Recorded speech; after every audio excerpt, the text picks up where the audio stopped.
So here's another question. How has Mr. Mediocrity impacted your life?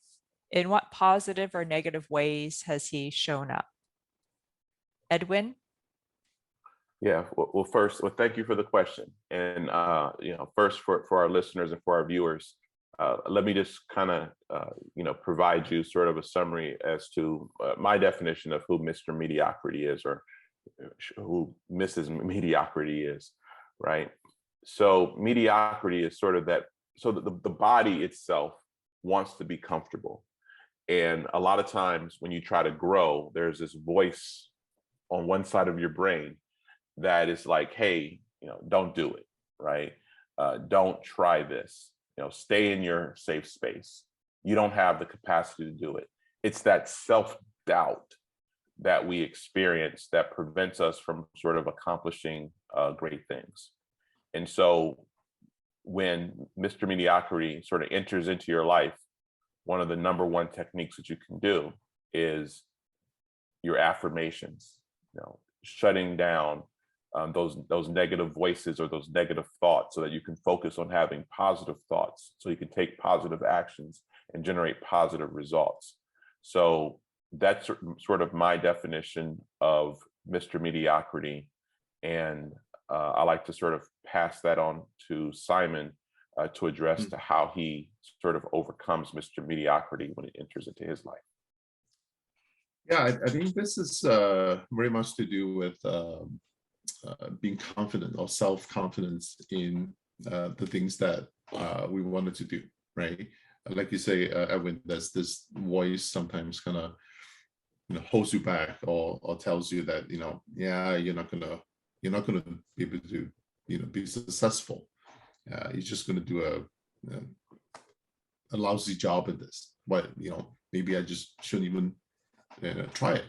I think it's just over time, right? Take a little bit of steps along the way. That's how I did it. Is there are things like, as an example, I used to be terrified in public speaking, as in you have a small group of people. I'd be like, I don't even know how to attempt that. And so but I know that this is something that would be very useful for me, and also in my career as well. And just find opportunities, right? Which kind of ties into the last step of the book, which take action, right? We also talk about if you're afraid, well, do it afraidly, and as you do take little steps along the way, you will realize that you can do it, and that voice saying that you cannot do it will slowly kind of go away, right? Now I just want to address the flip side of things. Is sometimes it is okay to be mediocre, right? Because the flip side, the other extreme, is Mr. Perfectionism, right? That you want to do everything perfectly, and sometimes it's just not as beneficial, right? Do I need to get 100% in my exam in order to move on to the next level? No, I can do just as well with 95% or even 90%, right? So I in my life I try to keep a good balance, right? And so the 80-20% rule kind of helps me in a number of things in my life. So I say I don't need to hit 100%. Somewhere between 80 and 100 is okay, and that only maybe takes me 20% of my effort or my time, and I can achieve that that good enough level. So I think in just to conclude this, any extreme in my life is I don't think it's a good thing. So just being unable to try things, or try to be a perfectionism, neither of them are good, right? So somewhere get you good enough, I think, is where I like to aim for myself. So yeah. Yeah, I too tend to think that there is a balance that we can achieve, because when Rory Vaden posed the question, he actually asks if in Mr. Mediocrity is it beneficial, or is there any sort of negative attributes of Mr. or Ms. Mediocrity being, in your periphery. And I think for me, it's often stepping out of ego that allows me to step into courage and out of fear. It's always that sort of fear of how action or inaction or achieving or not achieving is going to reflect back on my perception of self or how others perceive me. And oftentimes the obstacle is just stepping out of that, just allowing that sense of ego to dissolve, to enter spaces with also a sense of humility that I am not perfect, and to embrace that, I'm not going to do this perfectly. I'm going to do this to the best of my ability from who I am authentically.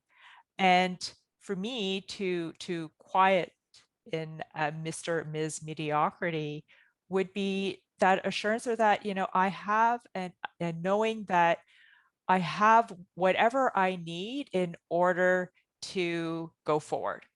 And that's a tough one, right? It's really believing that, or having that confidence and courage to be that. So for me, that is, and I think you both so eloquently also articulated, that it is a balance versus an all or none. Having those affirmations are important, but also making sure for me that those affirmations are not going to pump myself up to the self-assurance that I know it all, because for me, it's my openness and my knowing that I have a lot to learn that allows me to grow and expand. I like to just sort of just add here, just in my own life, just definitely Mr. Mediocrity has impacted it. And oftentimes when it made the greatest impact was sort of earlier in my career, before I started building successes, right? And then as I've accomplished certain things and moved forward with certain, with first finishing high school, then graduating from college, and then if you decide to go to postgraduate study, right? All of those things, all of those factors in my life improved my confidence, right? And when I felt that I knew the most, or when I felt that I was sort of in command of the situation, it really helped to eliminate or to reduce those types of attitudes or those types of thoughts. And so mediocrity still kind of shows up when I'm in sort of a new situation. I might start to get fearful, but when I recognize that, I know that, hey, this is not an area that I'm familiar with. It gives me a trigger to go back and study, to go back and review or research, or to improve my own personal understanding in a specific area. So I use Mr. Mediocrity now as an indicator on when I need to do some self-reflection or some self-development in order to overcome that obstacle and to start to feel confident about that situation. So I don't think Mr. Mediocrity ever goes away, but I think it's our recognition in order to identify that, and then developing mechanisms in order to overcome it, is what ultimately puts us on a path to success. And what I also think, what I hear from your reflection and how it landed in me, Edwin, was this idea of whose voice is it? Who's that voice of Mr. or Ms. Mediocrity that we hear within us, that we think is us? So I think that we tend to think of the negativity or the mediocrity, that we're stagnant, or we're just not quite enough, as our own voice. But when we start to untether that, when we start to sort of add curiosity around that, we often discover that it's an interjection, that it's something from the outside that's telling us that we're not enough. Is it our competitive culture? Is it society? Is Are there systems of oppression on place that are telling us that we're not quite enough? So, you know, sometimes it's adding some wonder around whose voice that is. And is it mine to even hold on to? And perhaps it's looking into how we can add our own voice to the mix and finding the courage in our authentic voice, because there are so many things. And being a founder in a culture that is highly competitive with a lot of trolls and a lot of negative stuff and a lot of people wanting to see us fail, yeah, it's starting to figure out what voices there are and being able to grow our own within that. So sounds like we just need to manage the Mr. Mediocrity.